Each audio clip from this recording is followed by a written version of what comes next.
अभी न पर्दा गिराओ, ठहरो की दास्तान आगे और भी है। अभी न पर्दा गिराओ, ठहरो की दास्तान आगे और भी है।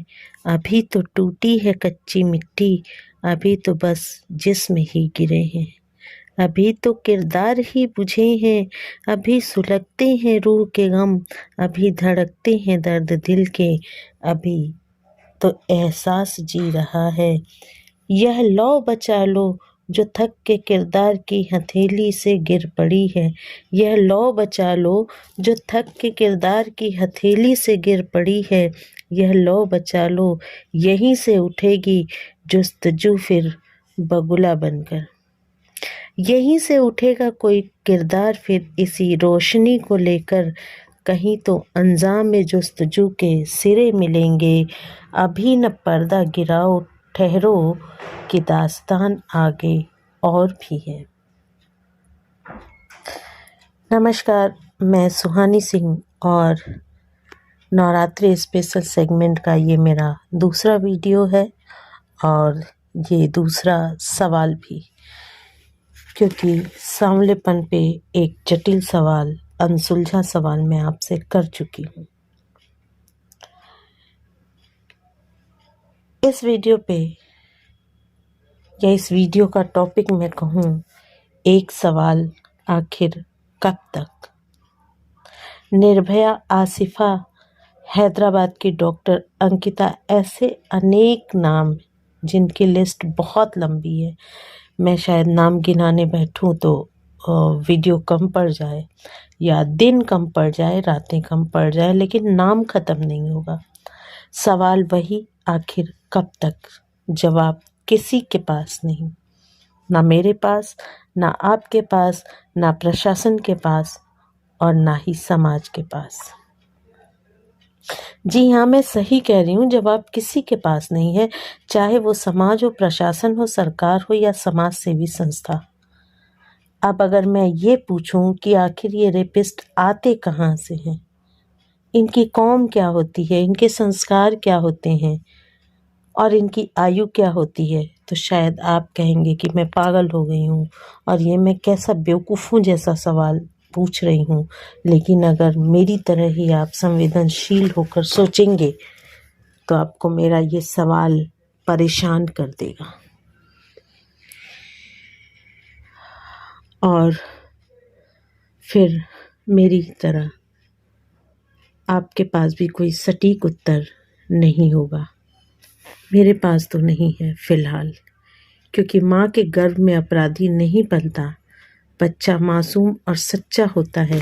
तो ये कौन सी पाठशाला है जो इस कृत्य के में पारंगत करता है? यह समाज और परिवार। जी हाँ, एक बार फिर से चौंकिए मत। परिवार और समाज वह पाठशाला है जहाँ बच्चा पहली शिक्षा लेता है और उस वक्त वह गीली मिट्टी के समान होता है। यहाँ ये ए से एप्पल या अ से अनार बाद में सीखता है, संस्कार व्यवहार पहले सीखता है। तो परिवार और समाज वह पाठशाला है जहाँ ये बच्चा पहली शिक्षा लेता है और उस वक्त वह गीली मिट्टी के समान होता है, जिसका आकार तय होता है। स्कूल तो सिर्फ ऊपरी आवरण देता है, या मैं ये कहूँ कि डिग्रियां लेने के लिए है। तो सारा दोष स्कूलों पर थोपना भी सही नहीं है। ह्यूमन साइंस कहता है कि बेसिक नेचर 5 वर्ष की उम्र तक बन जाता है। जो वह देखता है, सुनता है, वह उसके ज़हन में फीड हो जाता है। अब आप कहेंगे क्या माँ बाप सिखाते हैं? तो मैं कहूँगी जी बिल्कुल। कुछ चीज़ें पता नहीं चलती पर हो जाती हैं। ये जो समाज में आज नंगापन और खुलापन है, ये सब इसी का असर है।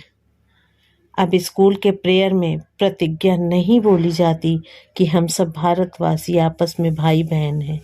ना ही पड़ोस के बच्चे एक दूसरे को भाई भाई या भाई बहन मानते हैं।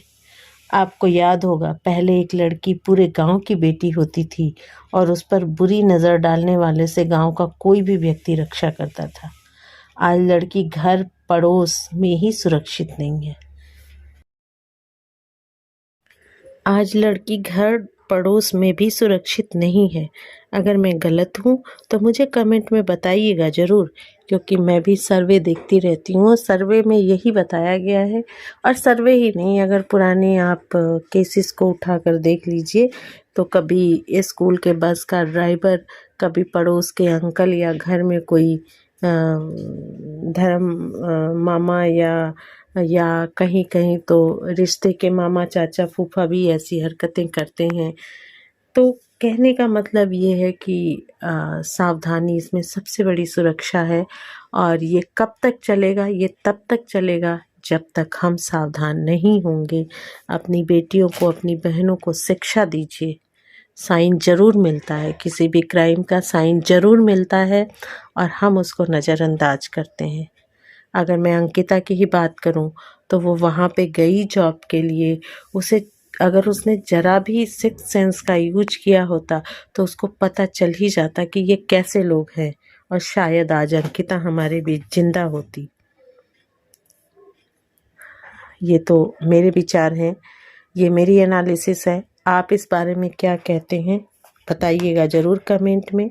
और अंत में मैं अपनी भावनाएं 4 पंक्तियों में आपके सामने रख रही हूँ। घर में दुशासन जन्मे रावण, घर में दुशासन जन्मे रावण, किस किस से मैं लड़ूंगी। लड़की जन्मी दोष बता दो, अपनी रक्षा कैसे करूंगी।